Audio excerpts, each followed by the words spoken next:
Imagine you are relaxing at home, and a cat suddenly jumps onto your table. You probably see a cute little animal looking for food, warmth, or attention. But in ancient Egypt, a cat could mean something far stranger. To some Egyptians, cats were connected to protection, power, and the gods. But did Egyptians really worship cats as gods? The real answer is much more complicated, and it begins with something very ordinary. A cat was extremely useful around the human home.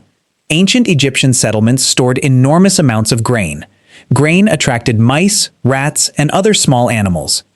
Those animals could destroy food that families depended on. Then a hunter appeared.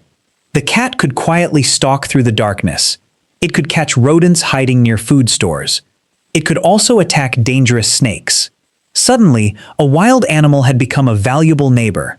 You can imagine an Egyptian family watching a cat patrol their home. The animal was small.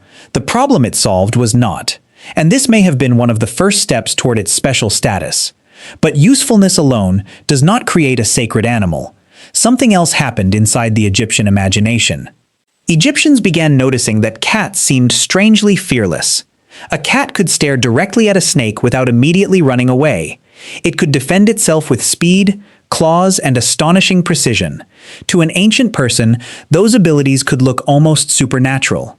Cats were also active at night. Their eyes reflected light in the darkness. Their bodies seemed to disappear into shadows.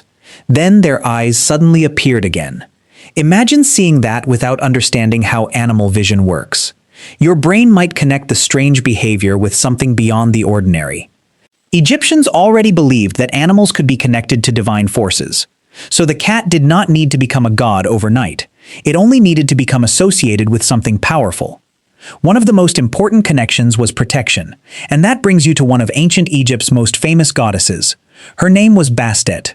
Bastet was strongly associated with cats and feline imagery.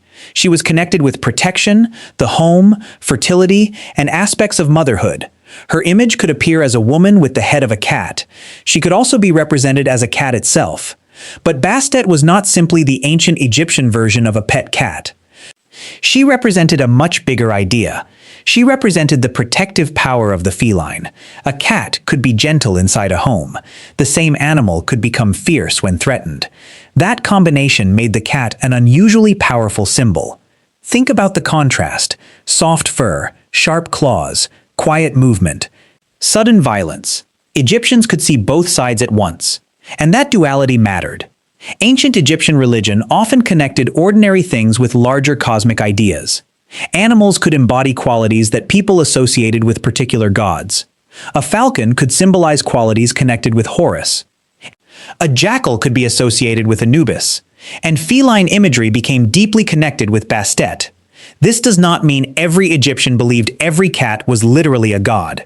That distinction is important. A sacred animal could represent a deity without being identical to that deity. Think of it like a symbol that you can actually see and touch. The animal became a living reminder of a divine power. But cats were connected to more than just protection. They were also connected with motherhood and fertility. A mother cat protecting her kittens could look remarkably familiar to human families. She was gentle toward her young. She was fiercely defensive when danger appeared. That behavior reflected qualities Egyptians valued in mothers and protectors. Cats also lived surprisingly close to human households. Unlike distant wild animals, they could become part of everyday life. A cat might sleep near people. It might hunt beside them. It might even become a familiar presence inside the home. The boundary between wild animal and household companion could become surprisingly thin, and that made the cat even more fascinating. You can imagine generations of Egyptians growing up around these animals.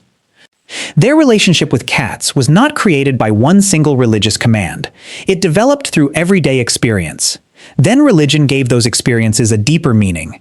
Cats became symbols of protection. Protection became connected with Bastet. Bastet became increasingly important in Egyptian religious life. And eventually, cats became deeply woven into religious practices. This is where the story becomes much stranger. Egyptians began creating enormous numbers of cat representations. Some were simple figurines, others were carefully crafted statues. Many showed cats sitting calmly, with their tails wrapped around their bodies. Some statues were made with impressive attention to feline features. The cat was no longer just an animal in the corner of a house. It had become a powerful cultural symbol. But there was another practice that made cats famous long after ancient Egypt disappeared. Egyptians mummified cats. Mummification means preserving a dead body so it could survive for a long time. You may have seen photographs of Egyptian cat mummies before. They can make the ancient world seem almost obsessed with cats. But there is an important detail hidden behind that image. Not every cat mummy was simply a beloved family pet. Many were connected with religious offerings. People could dedicate animal mummies to gods as acts of devotion. In this way, a cat could become part of a religious exchange. A person wanted divine protection. They made an offering associated with a protective deity. The cat became part of that ritual. This created an entire system around sacred animals. Special places became associated with these practices. Priests and other workers could manage large numbers of animals. People could purchase offerings and dedicate them to a deity. The scale of this practice could become enormous. Archaeologists have discovered huge collections of animal mummies in Egypt. Cats were among the animals represented in these discoveries. At first glance, this can look like simple worship, but the reality is more complicated. Religion, economy, animals, and everyday life were all connected. A religious offering could also become part of a larger social system, and that system created a surprising demand for animals. Cats therefore occupied a strange position in Egyptian society. They could be companions, they could be pest controllers, they could be symbols, they could be offerings. And they could be connected with powerful gods. The same animal could occupy all of these roles. That is why saying Egyptians worshipped cats is only partly correct. The Egyptians were not simply kneeling before every cat they saw. Their beliefs were more nuanced than that. The cat mattered because of what it represented, and Bastet was central to that meaning. Bastet's role also changed across Egyptian history. Earlier forms of the goddess were more closely associated with fierceness and royal power. Over time, her image became increasingly connected with domestic protection and motherhood. Her feline identity became especially prominent. This transformation shows something important about religion. Gods and symbols can change as societies change. A deity does not always keep exactly the same personality for thousands of years. Bastet could carry both protective strength and nurturing qualities. The cat was a perfect animal for expressing both.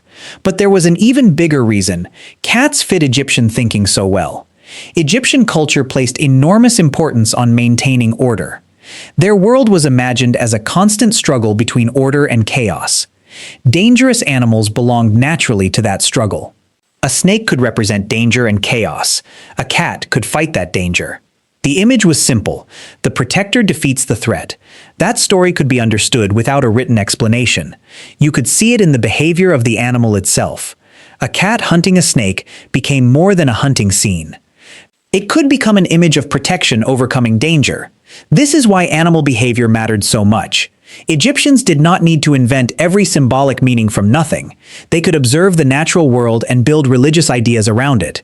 The cat was already doing something impressive. Religion gave that behavior a larger story, and the larger story gave the animal even greater importance. There is also something surprisingly modern about this. You still give animals meanings beyond their biology.